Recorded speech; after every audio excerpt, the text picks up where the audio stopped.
Good morning सभी लोगों को। आज के वीडियो में हम लोग देखेंगे ब्लड के बारे में। किसके बारे में देखेंगे? ब्लड के बारे में। ब्लड किसे कहते हैं, ब्लड होता क्या है, तो इस पे हम लोग पूरी एक एक बात का चर्चा करेंगे। तो आइए देखते हैं ब्लड। तो देखिए, ब्लड, पहली बात एक, ब्लड एक संयोजी ऊतक होता है। क्या होता है? संयोजी ऊतक होता है। तो इसे हम लोग बोलते हैं कनेक्टिव, क्या बोलते हैं? कनेक्टिव टिश्यू बोलते हैं। क्या बोलेंगे? कनेक्टिव टिश्यू बोलेंगे। क्या बोलेंगे? Connective tissue. इसका मतलब होता है ब्लड क्या है? संयोजी ऊतक होता है। ठीक है। इसके बाद हम लोग देखेंगे कि जो ब्लड होता है, यह ब्लड पूरे बॉडी में कितना होता है, तो बताएंगे 5 से 6 लीटर होता है। कितना होता है? 5 से 6 लीटर होता है। ठीक है, ये हो जाएगा। एक स्वस्थ व्यक्ति के शरीर में कितना होता है? 5 से 6 लीटर होता है। और इसके बाद हम लोग देखेंगे कि टोटल भार का, टोटल जो वेट होता है, टोटल जो वेट होता है बॉडी का, उसका 8% होता है। ठीक है, कितना होता है? 8% होता है। तो इसमें मैं कह दूं कि अगर कोई व्यक्ति,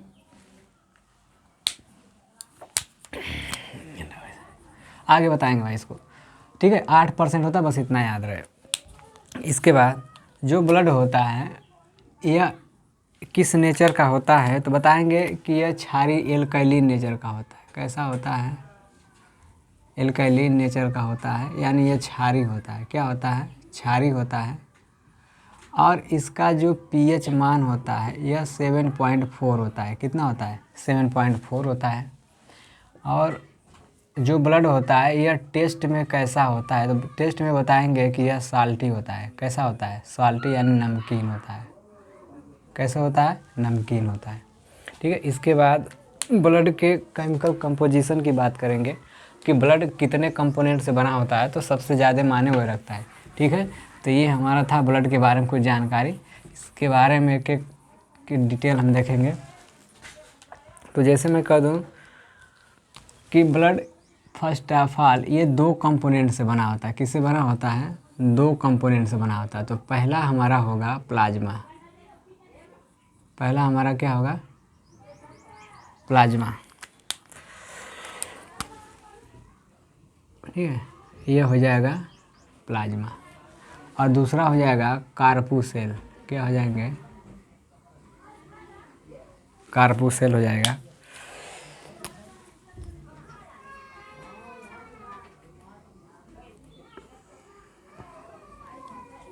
ये हो गया।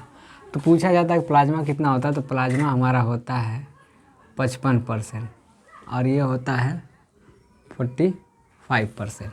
ठीक है, 2 हो गया। इसके बाद जो प्लाज्मा होता है, यह 2 कंपोनेंट से मिलकर के बना होता है, जिसे हम लोग बोलते हैं कि इसमें वाटर जो होता है वह 90% होता है। कितना होता है? 90%। और 10% अदर सबस्टेंस होते हैं। क्या होते हैं? अदर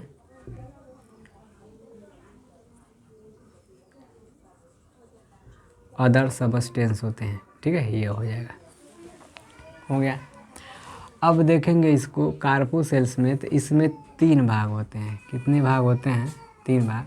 तो पहला हमारा हो जाएगा आरबीसी, और दूसरा हो जाएगा डब्ल्यूबीसी, और तीसरा हो जाएगा प्लेटलेट्स। क्या हो जाएगा? प्लेटलेट्स हो जाएगा। ठीक है, 3 हो गए। आरबीसी एक ही टाइप होता है, इसका कोई टाइप नहीं होता। आरबीसी को एक अलग नाम से जानते हैं, जिसे हम लोग बोलते हैं इरिथ्रोसाइट्स। क्या बोलेंगे? याद रहे, इरिथ्रोसाइट्स। ठीक है। डब्ल्यूबीसी को अलग नाम देते हैं ल्यूकोसाइट। क्या बोलते हैं? ल्यूकोसाइट्स। प्लेटलेट्स को बोलते हैं थ्रम्बोसाइट्स। क्या बोलते हैं? थ्रम्बोसाइट्स। ठीक है, ये हो जाएगा। तो सबका एक अलग अलग नाम है। जैसे मैं कह दूँ, आरबीसी को इरिथ्रोसाइट बोलते हैं, डब्ल्यूबीसी को ल्यूकोसाइट, प्लेटलेट्स को थ्रम्बोसाइट्स। डब्ल्यूबीसी 2 टाइप का होता है। पहले बोलेंगे ग्रेनुलोसाइट्स, ग्रेनुलोसाइट्स, और दूसरा हो जाएगा ए ग्रेनुलोसाइट।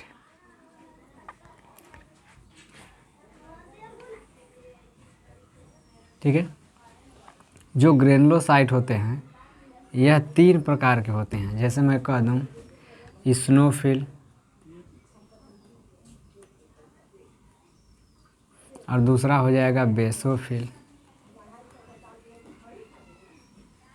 तीसरा हो जाएगा न्यूट्रोफिल। ठीक है, ये हो जाएगा न्यूट्रोफिल। तो ये WBC ग्रेनुलोसाइट्स और ए ग्रेनुलोसाइट्स होते हैं। तो ए ग्रेनुलोसाइट्स का मतलब होता है कणिकामय और ए ग्रेनुलोसाइट्स का मतलब होता है अकणिकामय। तो ग्रेनुलोसाइट्स मीन्स होता है कणिका युक्त। क्या होते हैं? कणिका युक्त होते हैं, और इसका मतलब होता है अकणिका युक्त।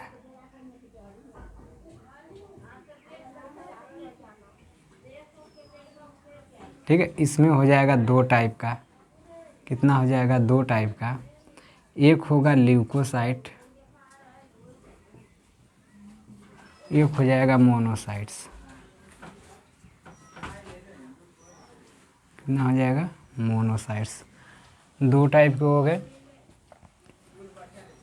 तो अब इसके बारे में एक एक यहाँ से स्टार्ट होगा प्लाज्मा से, और corpus cells, RBC, WBC, platelets, granulocytes, granulocytes, basophil, eosinophil, basophil, neutrophil और ल्यूकोसाइट और मोनोसाइट्स। एक एक के लिए अलग से बताएंगे सबके बारे में डिटेल में। तो इस वीडियो में इतना ही।